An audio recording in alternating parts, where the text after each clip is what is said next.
말씀 제목이 무엇입니까? 서원에 나타난 은혜 하는 제목으로 함께 말씀을 나누겠습니다. 자, 제가 지난 주간에 민수기를 몇 번 말씀을 전했는가 헤아려 보니까 52번을 전했습니다.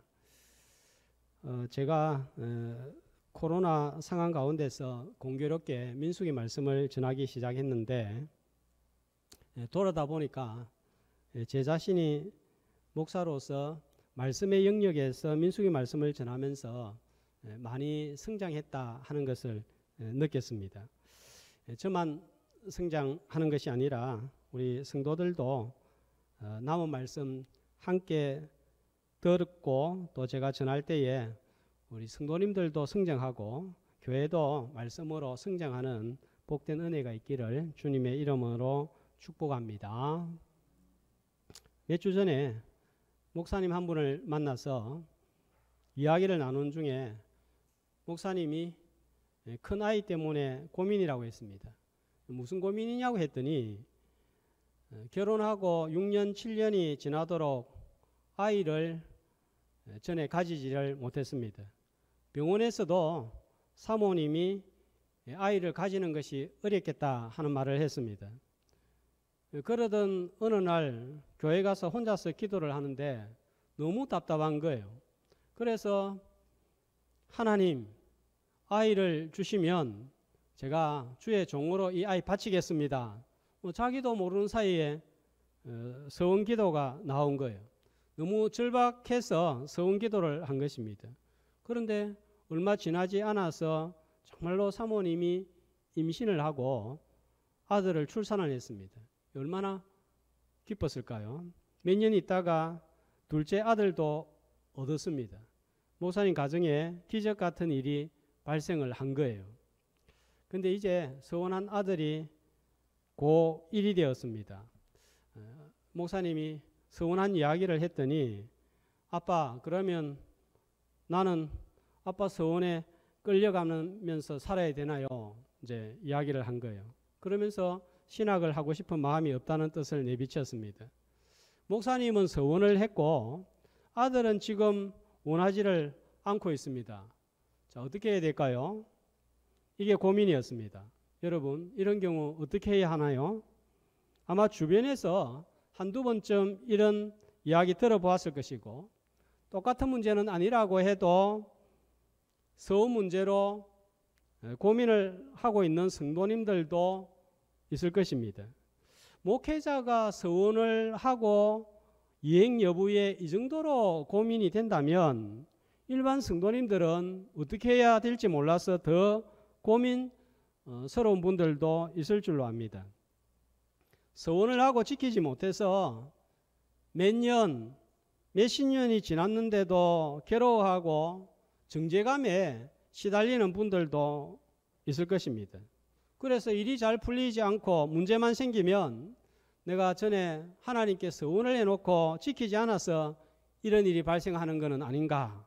사단의 공격을 받고 정죄감에 끌려다니는 분들도 있을 것입니다.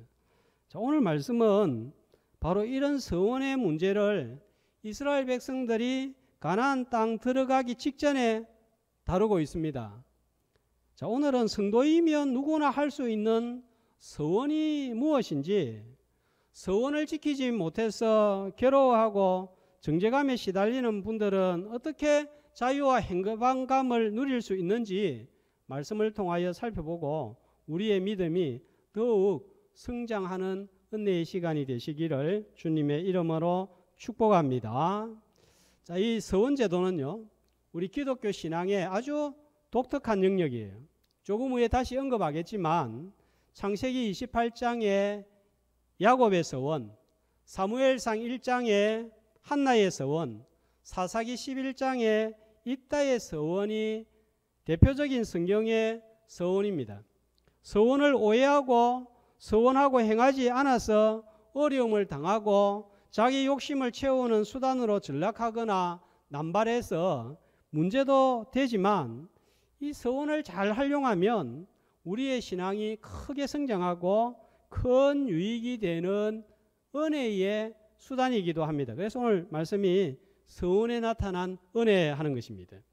우리는 대개 서원하면 아주 절박할 때 하나님과 어떤 거래를 하는 행위로 생각을 합니다.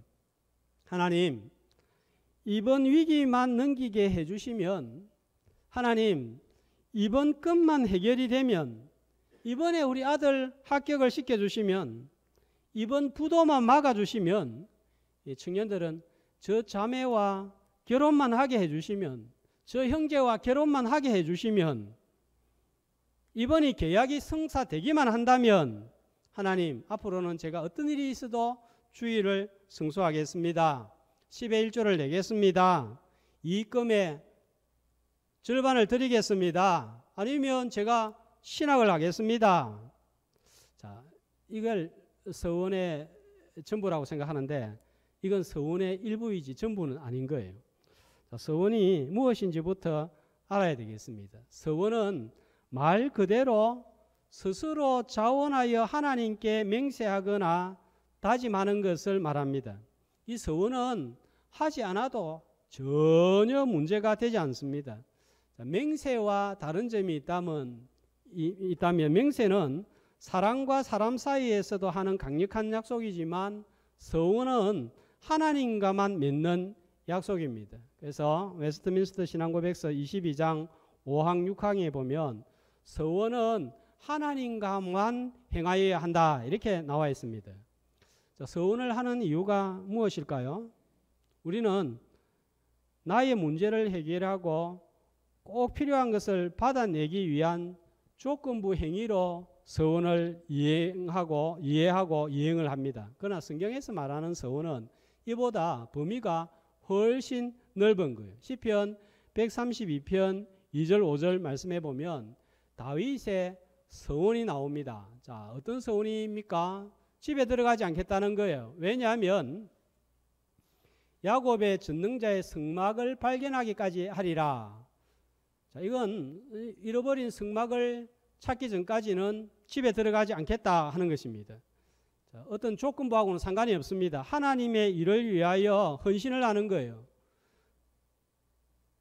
교회의 중요한 문제를 앞두고 이 일이 이루어지기 전에는 교회에서 기도하면 지내겠다 뭐 이런 다짐과 비슷한 것 같습니다. 시편 56편 12절에 보면 감사하여서 서원을 하는 것입니다. 조건이 없습니다. 시편에는 이런 서원이 많습니다. 소망과 감사를 위한 서원이 많은데 성숙한 신앙인들의 자발적인 다짐입니다.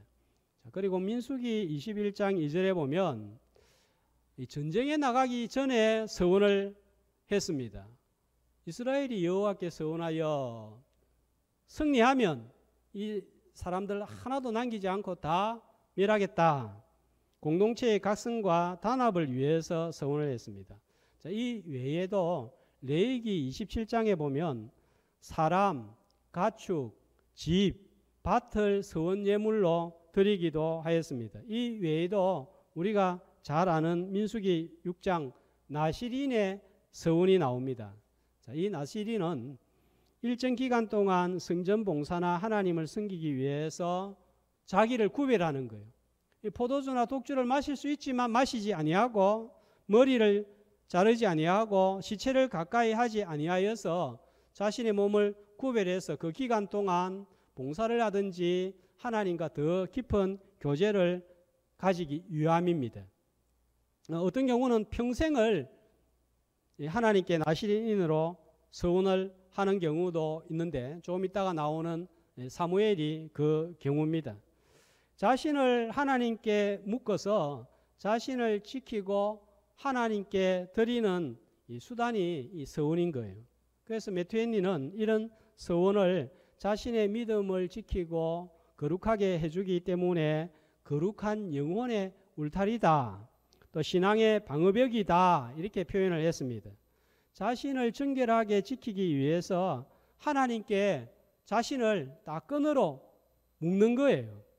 그래서 이 서원 제도는 잘 활용하면 나의 믿음이 성장하고 하나님과 지금보다 더 깊은 교제를 하고 하나님께 더 헌신하는 은혜의 수단이 됩니다. 오늘 말씀을 끝까지 잘 듣고 인생의 중요한 시기에 서원 제도를 잘 활용함으로 내 믿음이 성장하고 하나님께 더 가까이 나아가는 저와 여러분이 되시기를 주님의 이름으로 축복합니다. 아까도 말씀드렸지만 이런 서원은 하지 않는다고 해서 문제되는 게 하나도 없습니다. 자, 그런데 오늘 30장 2절 말씀을 보면 서원하였거나 결심하고 서약을 하였으면 어떻게 하라고 하죠? 예, 깨트리지 말고 또 다 이행할 것이라, 예, 반드시 지키라 하는 말씀을 깨트리지 말고 이행할 것이라, 예, 같은 표현을, 같은 의미를 다른 표현으로 중복해서 사용해서 강조하고 있습니다. 새해가 되면 올해는 내가 어떤 일이 있어도 주일 성수를 해야 되겠다. 성경 일독을 반드시 해야 되겠다. 새벽 기도에 매일은 못 나가지만 주중에 몇 번은 참석을 해야 되겠다. 이렇게 자기 스스로 다짐하는 것과 서원은 다릅니다. 서원은 내가 하나님과 약속을 하는 것이기 때문에 하나님, 제가 이렇게 하기로, 이것을 드리기로, 헌신하기로 하나님께 맹세합니다. 약속합니다. 했으면 반드시 지켜야 됩니다.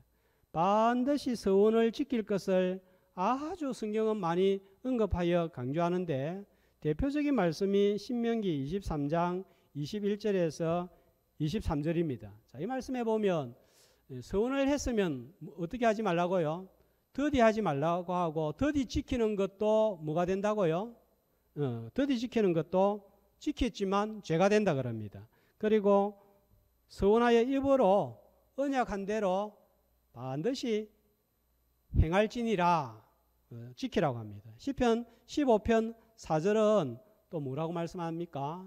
그의 마음에 서운한 것은 해로울지라도 변하지 않고 지키라는 거예요. 지금 이스라엘 백성들이 있는 곳이 어디입니까? 어디에서 지금 이 서원에 관한 말씀이 주어지고 있나요? 자, 민수기를 장소에 따라 구분을 해보면 이렇게 됩니다. 자, 지난번에도 한번 보여드렸는데 지금 민수기 말씀을 보면서 이 전체 지금 어디쯤에 와 있는가 이거를 파악하고 듣고 읽으면 유익이 되겠습니다. 시내 광야에서 있었던 말씀이 1장에서 10장까지예요. 얼마나 머물렀습니까? 대략 1년 11개월 20일을 머물렀습니다. 그리고 10장과 12장의 내용을 보면은 한 18일 정도 바란 광야로 이동을 하는 내용입니다. 자, 그리고 13장에서 19장까지의 내용은 바란 광야, 가데스 바네아 중심한 바란 광야에서 머물렀던 내용입니다. 몇 년을 머물렀죠? 38년입니다. 그리고 20장, 21장은 모압 평지로 또 이동하는 내용을 다루고 있습니다. 자, 모압 평지에서 대략 얼마나 머물는가 하면은 1년을 머물렀습니다. 지금 이스라엘 백성들이 있는 곳이 어딘가요? 모압 평지예요. 저 앞에 뭐가 보입니까? 뭐가 보이죠? 요단강이 있습니다. 요단강 건너에 뭐가 보여요? 어떤 땅이 보여요? 가나안 땅입니다. 이 가나안 땅은 어떤 땅입니까? 하나님이 이스라엘 백성들에게 주시겠다고 약속하신 약속의 땅이에요. 하나님은 가나안 땅을 주시겠다고 약속하신 대로 약속을 지키시는 신실한 분이시기 때문에 하나님의 백성들도 하나님께 드린 약속은 반드시 지키는 신실한 자들이 되어야 된다. 이것을 메시지로 전달하기 위하여서 약속의 땅 입구에서 서원 제도를 말씀하고 있는 거예요. 마태복음 5장 34절에 보면 예수님이 오셔가지고 유대인들에게 하신 말씀이 뭐냐면 도무지 맹세하지 말라는 거예요. 하늘을 걸고도 성전을 걸고도 하나님의 이름을 걸고도 맹세하는 일은 하지 말라는 거예요. 왜 맹세하지 말라고 할까요? 맹세를 하는 이유는 뭡니까? 예? 예. 지키는 거 있죠. 그런데 내가 손가락 걸고 맹세하고 하는 이유는 상대방이 믿을만 하지 못하니까 뭔가를 걸고 하는 거예요. 어떤 데는 내가 하나님 이름 걸고 내가 이거 꼭 지킬게. 뭐 꼭 지키겠다는 그런 의미도 있지만 상대방을 뭔가 믿지 못하니까 하나님의 이름을 이용을 하는 것입니다. 성도는 어떤 물건이나 신을 이용하지 않아도 그냥 예, 아니요 이렇게만 해도 상대방이 믿을 수 있는 신용을 가진 사람이 되어라 하는 거예요. 이런 사람이 성도라는 거예요. 예수님이 맹세하지 말고 예, 아니요 하라고 한 의미가 바로 이것입니다. 성도는 한다 그랬으면 저분은 한다 했으면 반드시 하는 분이다. 안 한다 하면 안 하는 분이다. 이렇게 돼야지 내가 안 한다 했는데도 저 하는 거 아닌가? 또 한다고 했는데 과연 지킬까? 이런 신용 없는 사람이 되면 어디에서 우리가 그리스도인임을 증거하고 빛과 소금의 역할을 감당할 수가 있겠습니까? 외상했으면 반드시 갚고 돈 빌려갔으면 10,000원이라도 갚아야 됩니다. 빌린 사람은 잊어버려도 빌려준 사람은 잊지 않습니다. 잊어버리고 있었다고 해도 나 몰랐는데 말해도 속으로는 안 주면 내한테 10,000원 빌리고 왔는데 저 사람 왜 안 주나 생각하고 있습니다. 간혹 어쩌다가 잊어버리는 경우도 있습니다. 그래도 갚아야 되는 거예요. 사람 사이에서도 약속을 반드시 지켜야 된다면 하나님과 한 약속은 어떻게 해야 될까요? 시편 139편 1절 2절은 이렇게 말씀합니다. 한 목소리로 여호와여 주께서 나를 살펴보셨으므로 나를 아시나이다. 주께서 내가 앉고 일었음을 아시고 멀리서도 나의 생각을 밝히 아시오며 하나님이 우리를 아십니다. 자, 어떤 것을 아십니까? 앉고 일어서는 거 눈에 보이는 것뿐만 아니라 눈에 보이지 않는 뭐까지요? 생각을 어떻게 아신다고요? 그냥 아는 게 아니에요. 밝히 아신다는 것입니다. 절대로 하나님은 잊어버리지 않습니다. 그러므로 반드시 지켜야 합니다. 지키지 못하면 어떻게 될까요? 창세기 28장에 야곱의 성원이 나옵니다. 형 에서를 피하여 삼촌 라반의 집으로 도망하다가 루스 들판에서 밤을 맞이하고 서원을 합니다. 과거는 죄로 얼룩졌고 현재는 들판에서 밤을 맞이하자 두렵고 미래는 어떻게 될지 불투명합니다. 그래서 하나님 무사히 집으로 돌아오게 하시면 제가 10의 1조를 하나님께 바치고 이곳에서 반드시 하나님을 예배하겠습니다. 우여곡절 끝에 20년 만에 집으로 돌아왔습니다. 자, 그런데 야곱이 돌아와서 어디에서 집을 짓고 머뭅니까?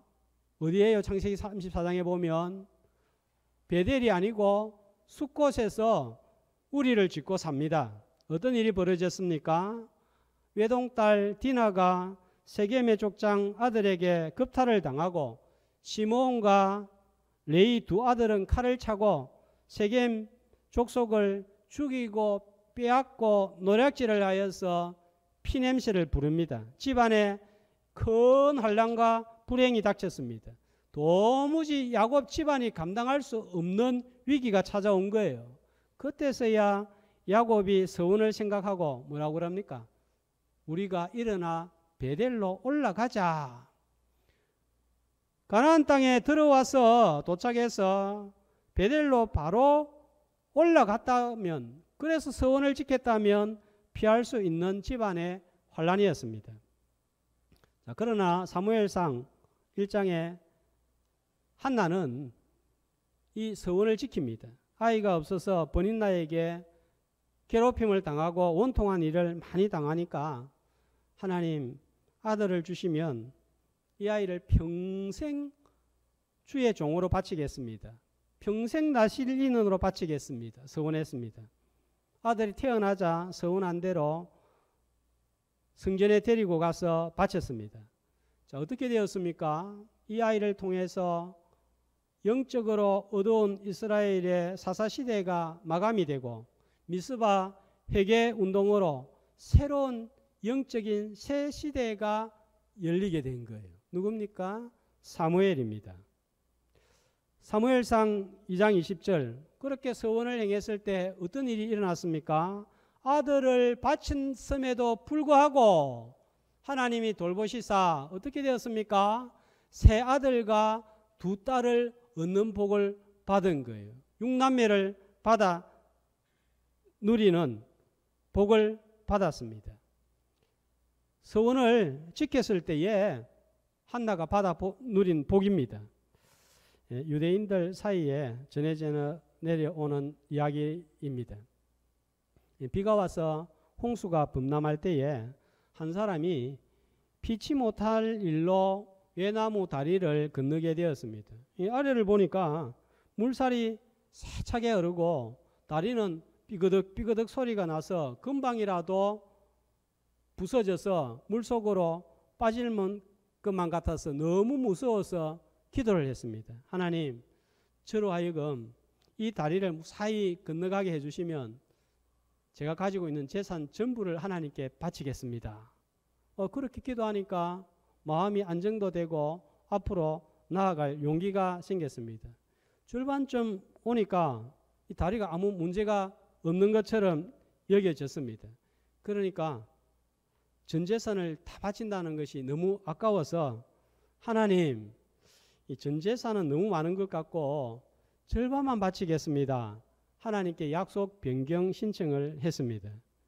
그런데 거의 이제 다리 다 건널 때쯤 됐습니다. 그때 다시 다리가 피그덕거리면서 부러지는 소리가 났습니다. 자, 그러자 이 유대인이 뭐라고 한 줄 아세요?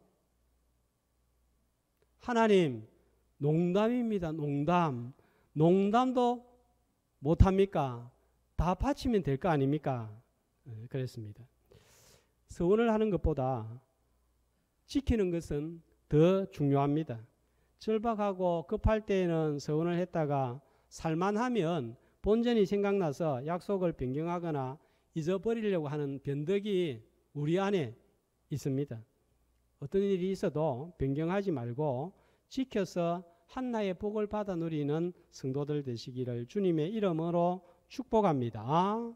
서원은 반드시 지켜야 되기 때문에 서원을 할 때 중요한 거예요. 그래서 어떻게 서원을 해야 될까요? 많이 있지만 두 가지만 말씀을 드리겠습니다. 신중하게 해야 됩니다. 급하다고 지키지도 못할 서원을 덜컹해버리고 나면 일평생 짐이 되고 신앙의 큰 장애물이 될 수가 있습니다. 이 서원을 지키지 못하면 지키지 못했다는 것 때문에 늘 하나님 앞에 나아가는 게 마음에 부담이 되는 거예요. 정말 위기를 만났을 때 하나님 도와주세요 이렇게 해야 되는데 내가 하나님 앞에 이 서원을 못 지켰는데 어떻게 이런 요구를 또 하나님 앞에 할 수 있는가 이런 마음이 드는 거예요. 사사기 11장 입다의 서원이 잘못된 서원의 예가 됩니다. 암몬 자손과 전쟁을 하러 나가기 전에 승리하게 해주시면 자 이따가 어떤 서원을 합니까? 집으로 돌아올 때 제일 처음 자기를 영접하는 그 사람을 번제물로 드리겠습니다. 그런데 공교롭게도 영접한 사람이 자기가 가장 사랑하는 딸이었습니다. 논란의 여지가 있지만 딸이 처녀로 번제물로 드려지는 불상사가 발생한 거예요. 한나의 서원이 올바른 서원의 좋은 예가 될 수 있다면 입다의 서원은 불행한 서원의 예가 됩니다. 그래서 웨스트민스터 신앙고백서 22장 7항에 이렇게 나와 있습니다. 하나님의 말씀이 금하시는 것, 말씀이 명하는 어떤 의무를 방해하는 것, 자신의 힘이 미치지 못하는 것, 지킬 능력이 없는 서원은 하지 말아야 된다 하는 거예요. 입다의 서원은 하나님의 말씀과 맞지 않기 때문에 이 서원을 해도 안 되고 또 했다고 할지라도 이것은 취소가 되어야 됩니다. 자, 두 번째로 서원할 때 자기 자신만 생각하면 안 됩니다. 내가 한 서원이 누구에게 어떤 영향을 미칠까? 이걸 반드시 생각을 해야 됩니다. 일단은 자기 자신만 생각해서 딸을 죽게 만드는 이상한 서원, 하나님께서 원하지 않는 서원을 행하였습니다. 내가 이 서원을 행했을 때 옆에 있는 가족들에게, 성도들에게, 교회에 어떤 영향을 미칠 수 있을까? 이거 반드시 생각을 해야 됩니다. 자, 그래서 오늘 말씀을 보면 1절부터 5절까지는 출가하지 아니하는 어린 딸이 서원을 했을 때, 또 약혼을 한 여성이 서원을 했을 때, 자, 그리고 결혼은 했지만 남편을 둔 아내가 서원을 했을 때 아버지나 약혼녀나 남편이 이거 하면 안 돼, 이렇게 하면은 이 서원이 철회가 될 수 있고 서원을 지키지 않아도 그 용서를 받는다, 이렇게 나와 있습니다. 이것이 오늘 30장의 본문의 골자입니다.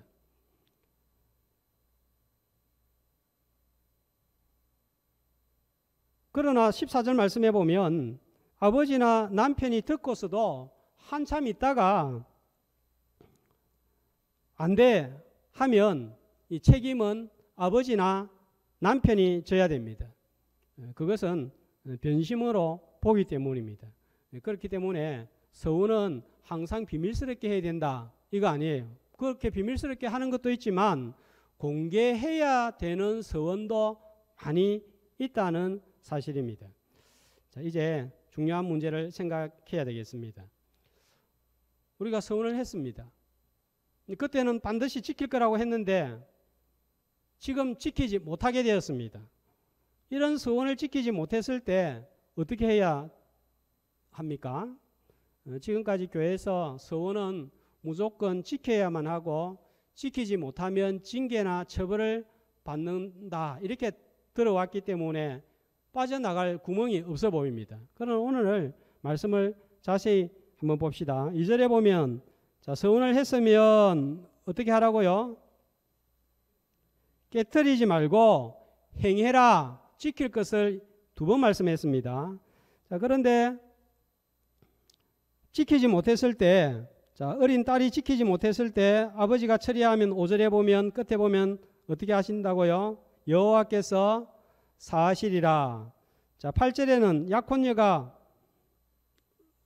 서원을 했는데 남자가 노 하면은 어떻게 된다고요? 여호와께서 그 여자를 사하시리라, 지키지 않아도 괜찮다는 거예요.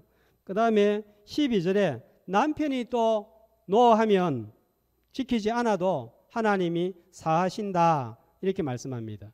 지키라는 말씀은 두 번이에요. 그런데 사하시라는 말씀이 몇 번입니까? 세 번이 나옵니다. 한 번 더 있습니다.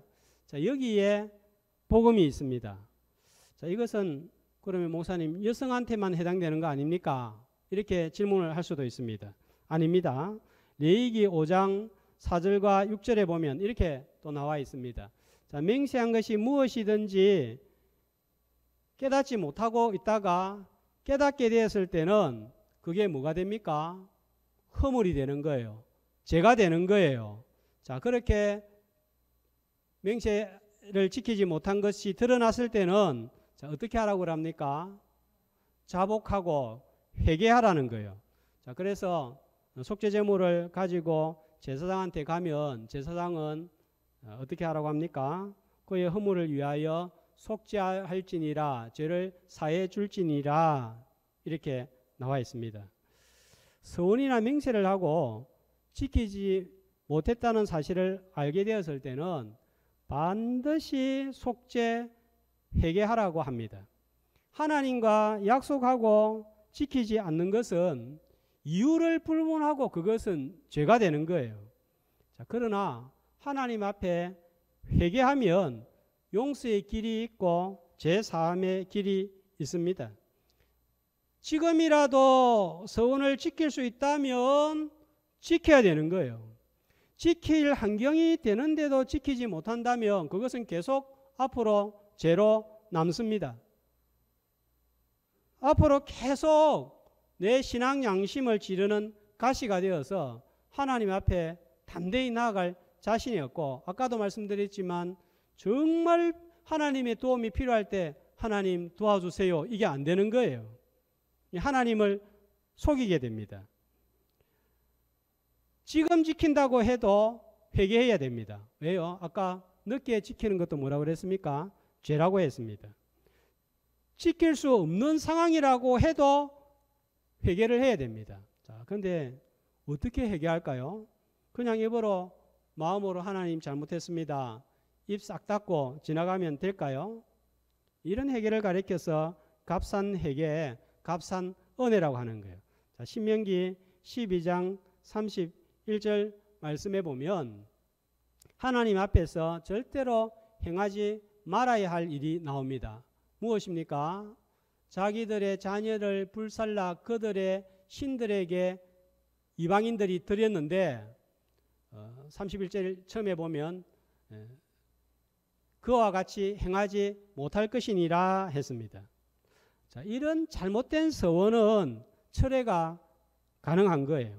입다의 서원은 하나님의 말씀에 충돌되고 맞지 않는 서원이기 때문에 이거는 지키지 않아도 되는 거예요. 이 잘못된 서원인 거예요. 자, 이런 경우는 하나님, 제가 말씀에 무지해서 해서는 안 될 서원을 했습니다. 용서하여 주옵소서. 그러나 딸을 제물로 바치지는 못해도 하나님 앞에 곰곰이 생각해 보면 하나님께 바칠 무엇인가가 있을 거예요. 하나님 앞에 기도하다 보면 정말 하나님이 사람을 제물로 태워서 바치라고 하는 그런 하나님이 아니잖아요. 그러나 하나님 앞에 조용히 나아가서 이 문제를 가지고 기도하면 드릴 수 있는 게 있을 거예요. 그것을 드리면 되지 않겠습니까? 자, 이런 서원도 있습니다. 오래전에 수련회에 참석했다가 하나님, 제가 아프리카로 선교사로 헌신하겠습니다. 그런데 지금 결혼해서 가정을 일구었고 나이가 40이 되고 50이 되었습니다. 이제는 지킬 수 없게 된 거예요. 이 문제 여러분 그냥 방치해 두면 마음이 찜찜하고 늘 하나님 앞에 편하지 않는 거예요. 정말 성령을 받은 그리스도인이라면 하나님께 서원했는데 지키지 않았는데 아무런 찔림이 없다. 과연 그 사람 구원받았는지 생각해 볼 문제입니다. 앞뒤 가리지 않고 서원한 것을 회개해야 됩니다. 그리고 이제 선교사로는 더 이상 갈 수 없지만 선교를 위해서 할 수 있는 그 어떤 일이 있지 않을까요? 선교사들이 오면 식사를 대접한다든지, 아니면 여유가 있는 분들이라면 숙소를 제공을 한다든지, 아니면 선교를 위해서 내가 하나님 앞에서 지금 할 수 있는 특별한 헌금을 드린다든지, 이렇게 할 수 있을 것입니다.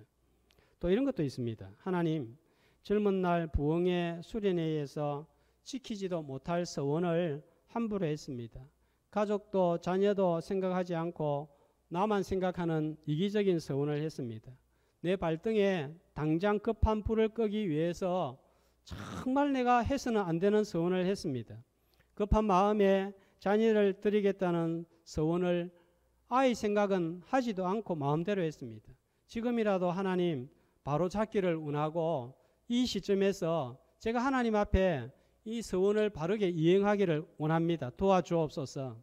제가 하나님, 이거는 할 수는 없지만 이것은 할 수 있겠습니다.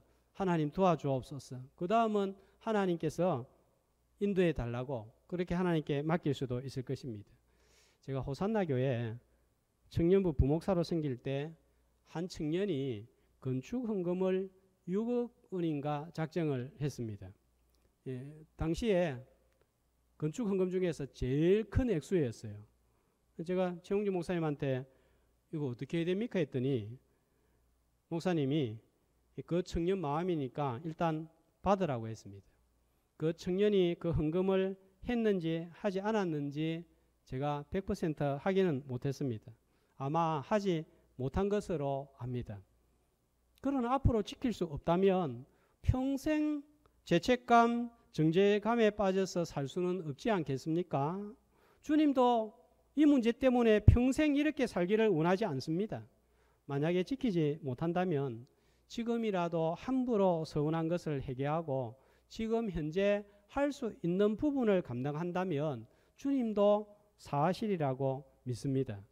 여성의 서원에 대하여서 오늘 민수기 30장을 보면 아버지 남편이 철회할 때 사할 것이라고 한 것은 여성의 지위나 판단력을 열등하게 본 게 아니에요. 남성 우위 사상을 말하는 것도 아닙니다.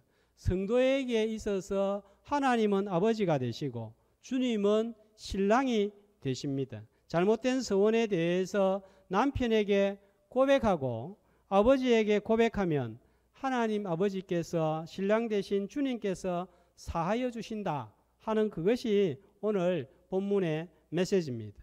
여기에 하나님의 은혜가 있고 복음이 있는 거예요. 이 문제가 해결될 때 주님과 나 사이에 막힌 담이 무너지고 주님과 행복한 신앙생활을 할 수가 있을 것입니다. 서원은 대단한 것을 걸고 하나님께 약속하는 것이기도 하지만 내 신앙의 성장을 위해서 하나님 담배를 끊겠습니다.